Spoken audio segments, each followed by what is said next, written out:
Keluarga Handi Saputra, korban kecelakaan di Nagrek pada 8 Desember 2021 lalu bereaksi dengan vonis hukuman yang dijatuhkan kepada terdakwa Kolonel Infanteri Prianto. Orang tua Handi, Entes Hidayatullah, tak terima vonis yang dijatuhkan kepada pelaku. Kolonel Infanteri Prianto diketahui divonis hukuman penjara seumur hidup dan dipecat dari dinas militer oleh auditor militer pada Kamis 21 April lalu. Orang tua Handi sejak awal meminta pelaku dihukum seadil-adilnya. Meski terdakwa merupakan anggota TNI, Entes meminta hukuman untuk Prianto lebih dari itu.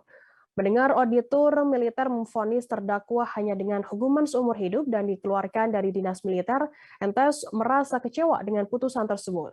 Menurutnya tuntutan itu masih terlalu ringan bagi terdakwa yang telah membuang anaknya yang masih dalam keadaan hidup dalam insiden Nagrek pada 8 Desember lalu.